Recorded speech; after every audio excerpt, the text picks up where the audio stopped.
Alright, about to head off on another incredible cruise holiday with P&O. They keep sending these incredible offers. So this one is out of Adelaide, 14 nights around the South Island of New Zealand with an extra stop in Wellington and Melbourne on the way back. Total cost, unbelievably, $250 for the 14 nights, that's $18 a day. Impossible to resist. Now the only condition with it is that you have to share a cabin with someone. So you know from previous videos, old mate Greg, he's travelling again. Now he's pretty annoying of course, but he has been on a lot of P&O cruises. How many now, Greg? 25. So with that number of cruises he gets treated like a cruise, so it does make him tolerable, only just. Anyway, on the way there, got a couple of things to show you around Broken Hill. You'll find interesting, and also some sightseeing in Adelaide. Got some really interesting activities before getting on the ship, so that should be fun, and looking forward to another great trip. Yeah, absolutely love these old photos on the street in Broken Hill. This is the town back in the 1880s when it was just a ramshackle frontier town. And just a few years later, by 1906, all the timber and iron buildings have been replaced by brick and stone, and I love the old tram down the middle of the street. Here's the Art Deco cinema. Just hope they never modernise it. It's got great character. Here's the best pub in town. It's called the Broken Hill Pub. It used to be the West Darling Hotel, and they've done a beautiful job restoring it. Rain clouds around today. It doesn't rain very often in the outback, but when it does, it really belts it down. Back in 1888, these buildings were destroyed by fire. That was the before shot. And that was the day after. The post office goes back to 1891. This is the facade of the town hall, which also goes back to 1891. The rear of the building was demolished when the Civic Centre was built back in the 70s, I think. Just driving around in Broken Hill, you'll often see a flock of emus wandering around the streets. Incredible. About 10 k's out of town is a place called the Living Desert. There's some sculptures here and a walking track that goes up to it's about 900 metres. Seems to be mostly uphill, but downhill on the way back. And it's absolutely deathly quiet out here. All you can hear is a billion buzzing flies.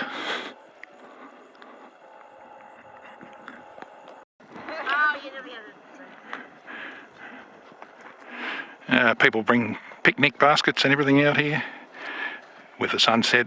There's the Stevens Creek Reservoir in the distance there. It used to be the supply of Broken Hill's drinking water. Now it all gets piped up from the Murray.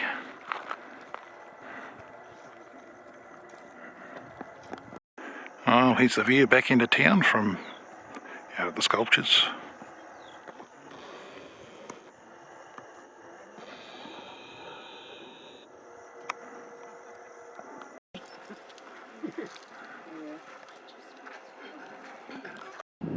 A lot of these old silos now have become works of art.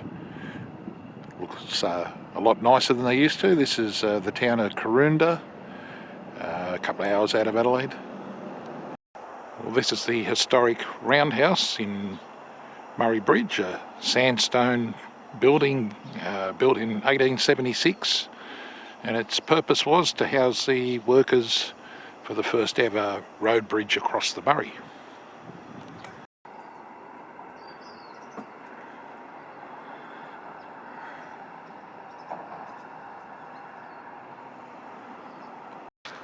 We're doing a walking tour around North Adelaide, and some fantastic architecture here from early days, the sandstone and the wrought iron balconies. This house was built in 1851, and the owner wanted to emulate the housing style from where he was from, which was in near Windsor Castle in England. It's very run down now, but it's National Trust protected. In Adelaide tonight, this is the venue for tonight's show. It's James Rain doing the hits of Australian Crawl, one of the great bands from the 80s, so really looking forward to this.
We're back on board the Pacific Explorer again, this time for a 14-night cruise around the South Island of New Zealand. The temperature in Adelaide for the last few days has been blazing hot, 42 degrees each day. So yesterday I had to go to the shops and buy some winter clothing because the forecast top temperature for Milford Sound, where we'll be on Friday, is 10 degrees. So a hell of a difference, but looking forward to a great cruise again. Lots of great food and great drinks.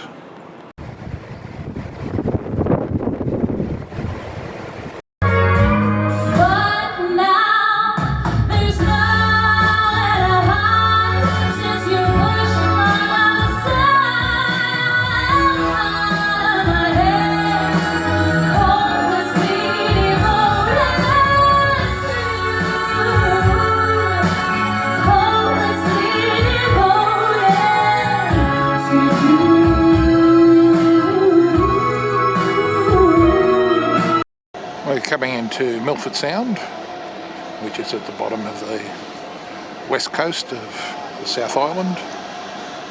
Obviously a spectacular place and photo opportunities everywhere you look.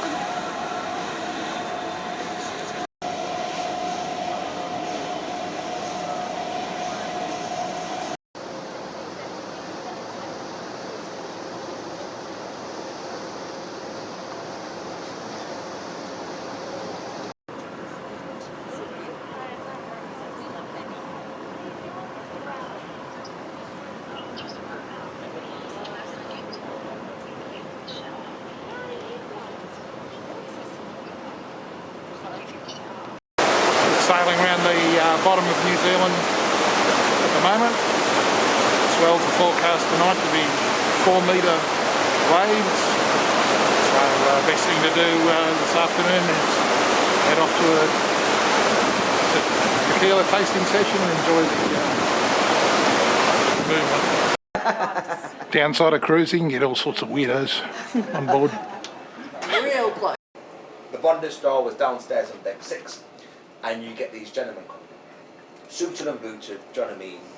Beautiful guys, they're coming in, and they'll drink whiskey, and we'll drink the rums, and we'll have a chat, and we'll do this and we'll do that, and it was absolutely amazing. And then they go to get changed, and then they changed into their drag queen ladies' names.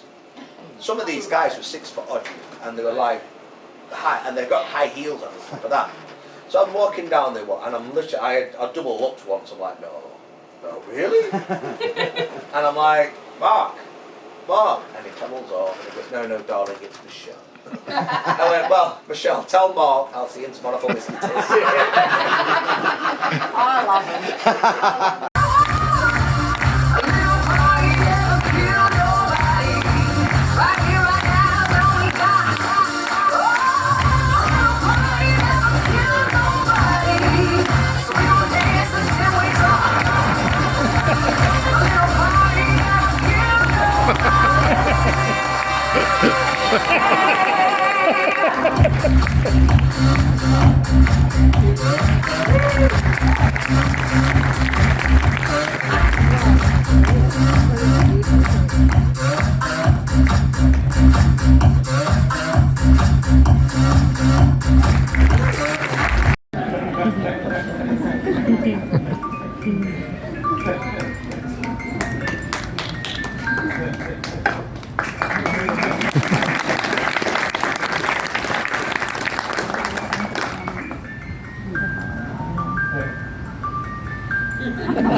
Well, today's port is Dunedin, and this is the railway station. It's New Zealand's most photographed building.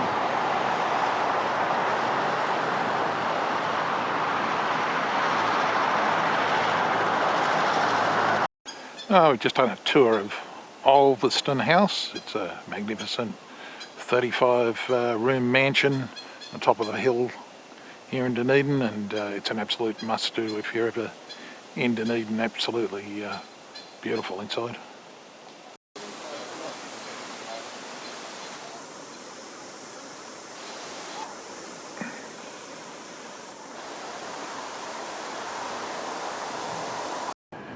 A view from the top of the hill out over the city.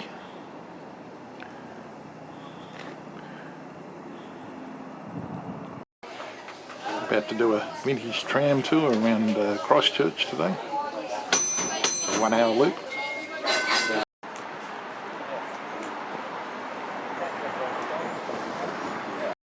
Well, this is what the Anglican Cathedral looked like before the earthquake. And 13 years on from the earthquake, it's still a building site. We're about to do a gondola ride up to the top of Mount Cavendish. This is from one side of the viewing platform.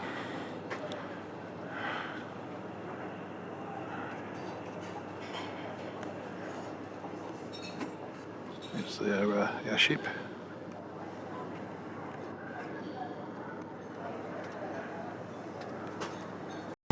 Side you've got the ocean, and then inland to the city area, Canterbury Plains. There's the city centre over there. Well, today's port is Wellington.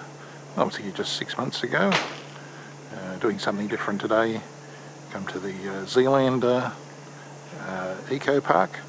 I'm just going to do a walking tour through the grounds.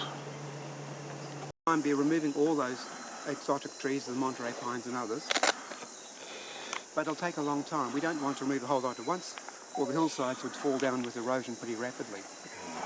Across the way there is another introduced tree, in fact, a It's a nice nest. And it's a nice nesting place for shags, or you might know them better as cormorants. So the little sign along to the right there shows the species of shag which we get coming in here.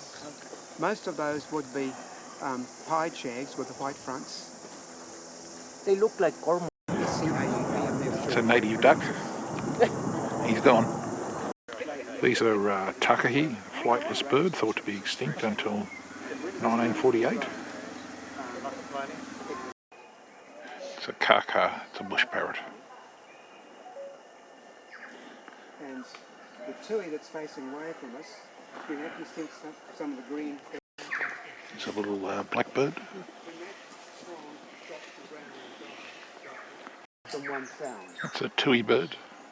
It actually sang in G major. Anyone hear musical? Very musical. Now the bird on the right hasn't followed the correct protocol. It's a kaka feeding. Like for me, it's hard to imagine wanting to. Bush parrot. Well, of course, Wellington is the capital of New Zealand. This building is called the Beehive. It's the Parliament building where their politicians meet to stuff up their country. Well, today's port is Picton. It's a sleepy little village right at the northern point of the South Island. Main attractions here are scenic walks up to the viewing points and wine trips down to the Marlborough wine region that are way too expensive, so just going for a walk.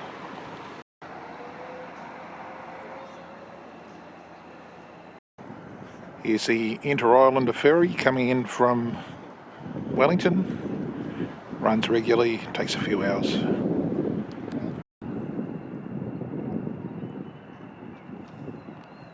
About an hour and a half of walking tracks and I've made my way to Snout Bay, which is the entry point to Picton Harbour. That's Mabel Island and a wildlife sanctuary island behind it. There's a whole range of tracks here, various grades and distances. The most extreme for the adventurous is Queen Charlotte track, which is 76 kilometres and takes 2 to 3 days. Probably give that a miss today. I'll miss the buffet if I do that. Here's the ferry heading off to Wellington and another one coming in. So with this magnificent backdrop, it's time for another travel tip segment. And for this video I want to talk about packing tips and what's worked for me over the years. I'm sure everyone's had the experience of heading off somewhere and then you realise you've forgotten something important. The easiest way around that is to prepare a packing list in advance, and that way you're just ticking things off as you pack them in your bags and you can't miss. So I usually like to take 3 bags. The main check bag is clothes and shoes, and toiletries bag. Now take enough clothes for 2 weeks, that way you've got plenty of options and you don't have to stress about not finding a laundry. The second bag is a small backpack to carry on the plane, and in there I've got my charging devices as well as any important medication, and also very important to pack a light jacket because it can get very cold on those overnight flights.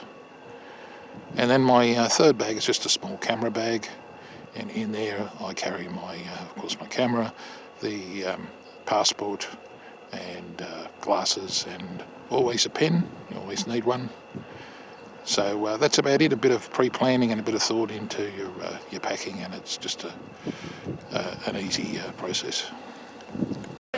It's one of the great things about cruising is you get to see a variety of shows you normally wouldn't bother with on land.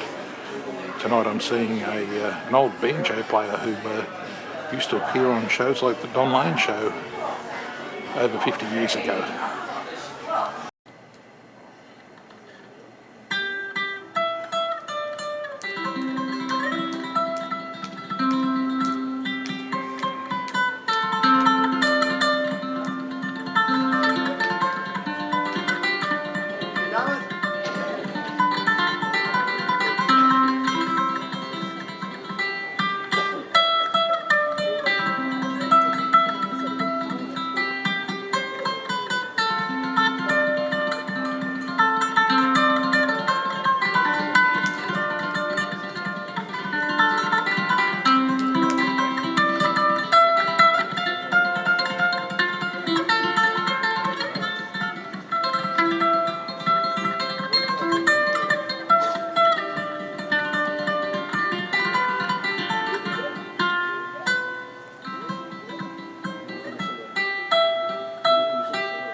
and the coal mines and the junkyards and the highways count between us. And some other woman's crying to her mother 'cause she turned and I was gone. I still might run in silence, tears of joy might stain my face, and the summer sun might burn me till I'm blind. But not to where I cannot see you walking on the back roads, ever smiling, ever gentle on my mind. I get my cup of soup back from some gurgling, crackling car within some train yard. My bed's a rusty coat pile, and a dirty hat's pulled low across my face. With caftans and a tin can, I pretend to hold you to my breast and find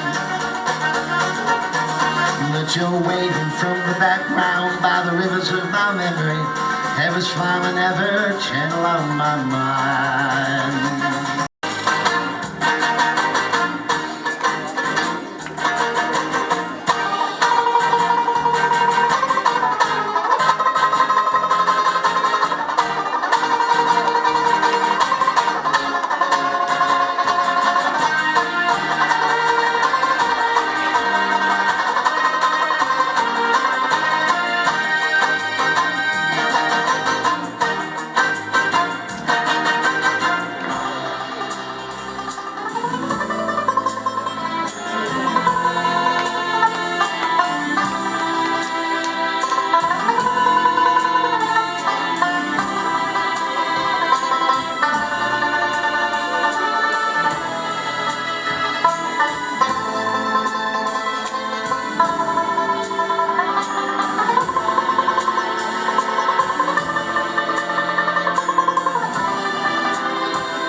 Storm front come through last night, bring with it 5 metre swells.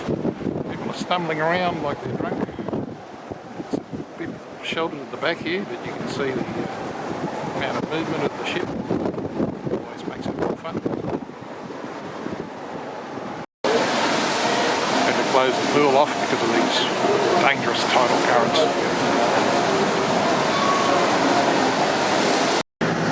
Sightseeing cruise on the Yarra River, which, believe it or not, is one of the cleanest urban rivers in the world today.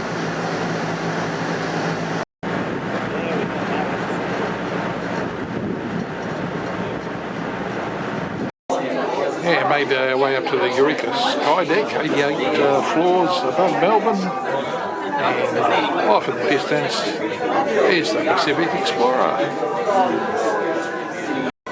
There's the MCG, biggest sporting stadium in the Southern Hemisphere. There's a lot of glare off the windows, but it's about as good as I can get of the city.